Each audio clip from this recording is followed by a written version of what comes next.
Saudação e paz da parte de Deus, nosso Pai, e de Jesus Cristo, nosso Senhor. Bendito seja Deus que nos reuniu no amor de Cristo.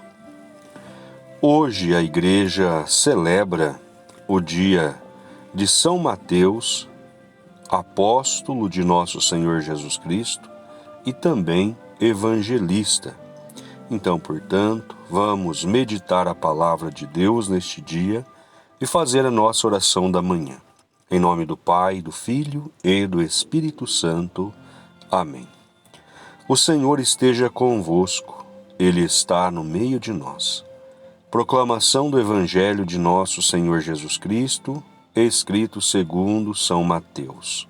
Glória a vós, Senhor. Naquele tempo, Jesus viu um homem chamado Mateus sentado na coletoria de impostos e disse-lhe: segue-me. Ele se levantou e seguiu a Jesus.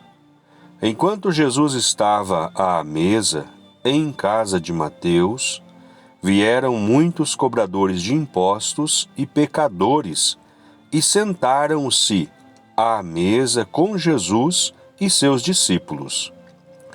Alguns fariseus viram isso e perguntaram aos discípulos: por que vosso mestre come com os cobradores de impostos e pecadores? Jesus ouviu a pergunta e respondeu: aqueles que têm saúde não precisam de médico, mas sim os doentes. Aprendei, pois, o que significa: quero misericórdia e não sacrifício. De fato, eu não vim para chamar os justos, mas os pecadores. Palavra da salvação. Glória a vós, Senhor. Prezados ouvintes, vocês que me acompanham nesta manhã, a vocês que irão ouvir mais tarde a reflexão, a oração da manhã. Portanto, nós estamos celebrando hoje, dia de São Mateus, apóstolo e evangelista. E aqui ele próprio narra o seu chamado. Jesus vê este homem chamado Mateus sentado na coletoria de impostos e chama-lhe: segue-me. Ele se levanta e seguiu Jesus. Nesse aspecto que nós vemos deste chamado, Jesus ele convida a todos, para os fariseus, para os mestres da lei, para os anciãos do povo, os escribas. Um cobrador de impostos era um pecador. Um homem que trabalhava na coletoria era uma pessoa indigna de qualquer que fosse posição religiosa dentro da sociedade. E Jesus, ele não olha o homem enquanto pecador. Jesus olha o homem enquanto possibilidade. Todos nós, dos mais pecadores aos mais santos, nós somos também possibilidade. No caminho da santidade, a possibilidade de nunca errar, se manter santo, se manter na graça, ela é muito grande e a nossa salvação, ela é certa. Naquele que é pecador, mais ou menos pecador ou extremamente pecador, ali também há uma possibilidade da renúncia daquele pecado, da rejeição daquele pecado, do emendar-se na vida, de voltar-se para Deus e para Jesus e ganhar a sua salvação. Então Jesus, prestemos bem atenção na escolha de Mateus, que ele não foi nos mais santos, ele não foi nos mais perfeitos. Ele chamou homens. E Jesus, ele chama homens. Homens e mulheres. Ele chama. Então, neste chamado de Jesus, ele chama incondicionalmente do nosso grau de santidade ou do nosso grau de perversidade, de vida pecaminosa, de vida distanciada de Deus, de ateísmo. Ele não olha para isso. Jesus olha para a possibilidade. E vendo que Mateus tinha possibilidade, Jesus o convida. E ele vai. E ele vê que em Jesus está a plenitude da vida. E ele não mais volta para a sua coletoria de impostos. Ele não voltou mais para aquilo que era considerado pecado. E ele permaneceu com Jesus. E ele andou com Jesus. E ele serviu aprendendo de Jesus. E depois Jesus o envia em missão. Jesus está com eles e eles não se separam. Isso é muito importante que tenhamos certo em nossa mente. Hoje, podemos dizer, muitos falsos profetas, muitos lobos revestidos de pele de cordeiro, ele fala ousadamente que Jesus convida a todos incondicionalmente da sua condição, embora também afirmam que não há necessidade de conversão, porque Jesus já pagou os nossos pecados na cruz. Olha, que tamanha heresia, que tamanha falta de conhecimento, de responsabilidade, de honestidade para com aqueles que são por eles dirigidos, direcionados. Aqueles que se aproximam de Jesus, eles não voltam à vida velha. É isso que precisamos ter plenamente em nossa mente. Porque todo aquele que volta para o pecado é porque não conheceu a Jesus.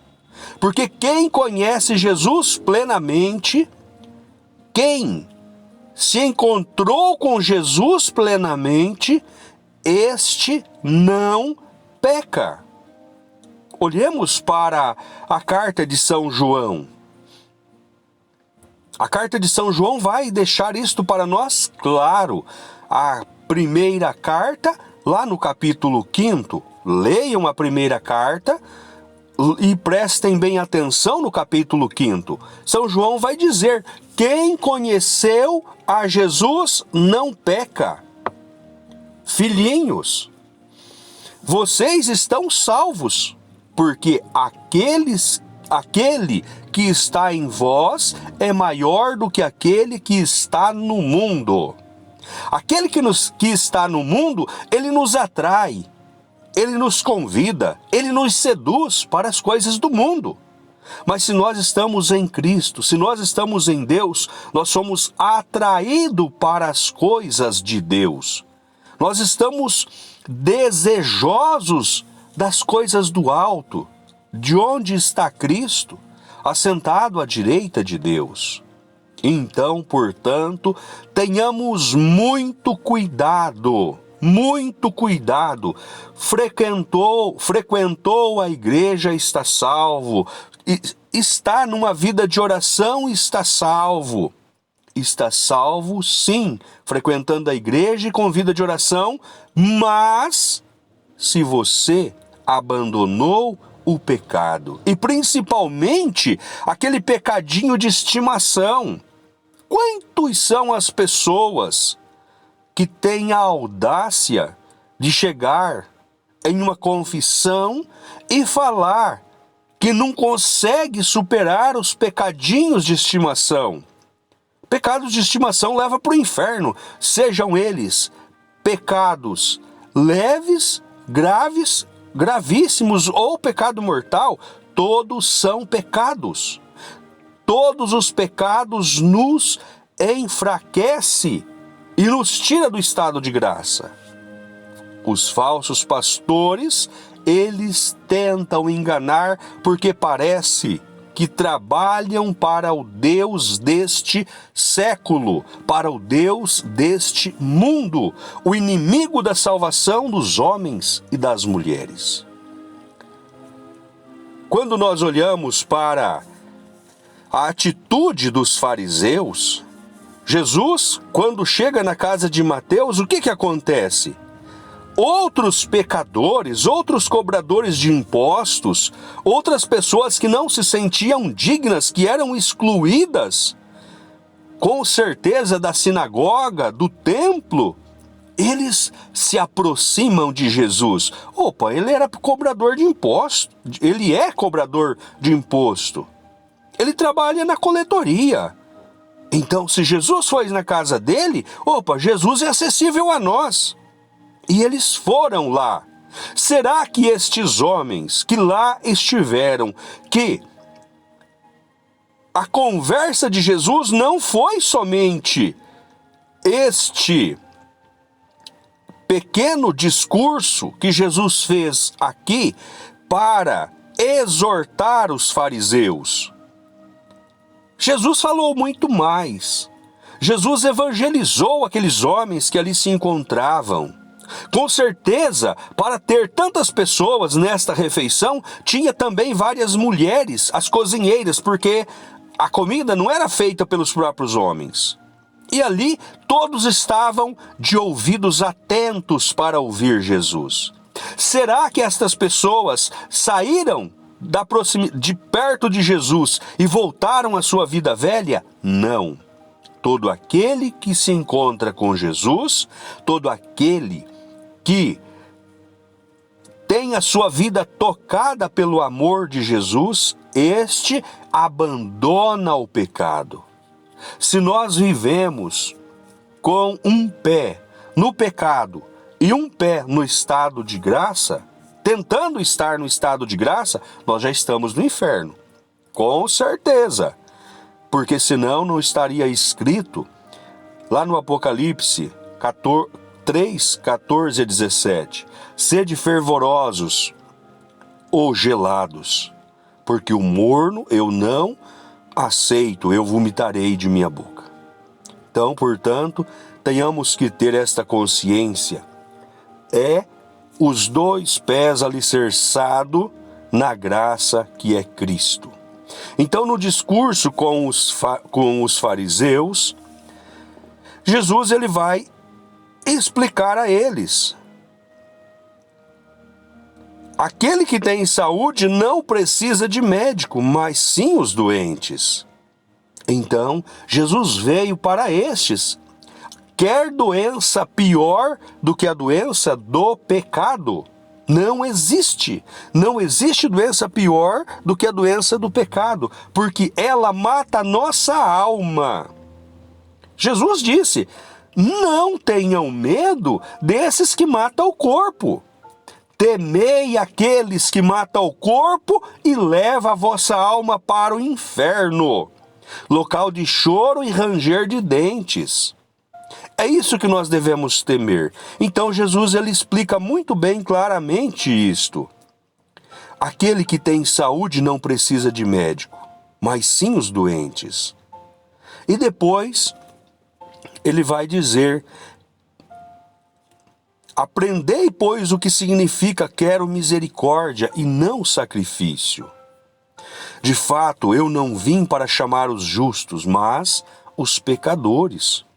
Os justos, eles já vivem num estado de graça. O justo, ele já tem a sua vitória certa pelo seu modo de agir. Embora, se o justo não vive a misericórdia, ele também é excluído, porque Jesus pede para que aprendamos.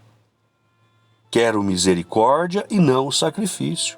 A misericórdia é ter compaixão, é não julgar, não acusar, não excluir. Isso é ter misericórdia, mas sempre apontar um caminho.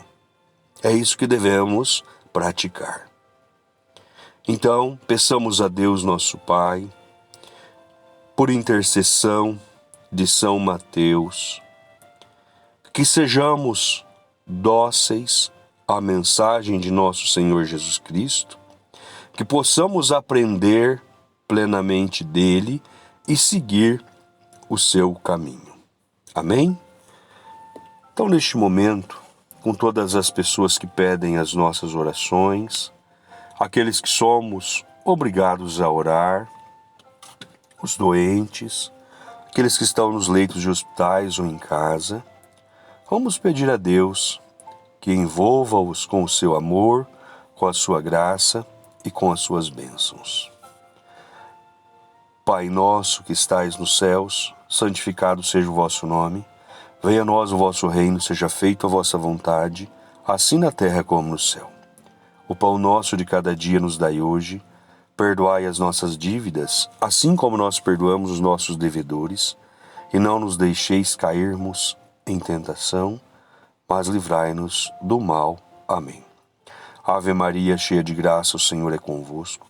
Bendita sois vós entre as mulheres, e bendito é o fruto do vosso ventre, Jesus. Santa Maria, Mãe de Deus, rogai por nós, pecadores, agora e na hora de nossa morte. Amém. Glórias ao Pai, ao Filho e ao Espírito Santo, assim como era no princípio, agora e sempre, por todos os séculos dos séculos. Amém. São Mateus, rogai por nós.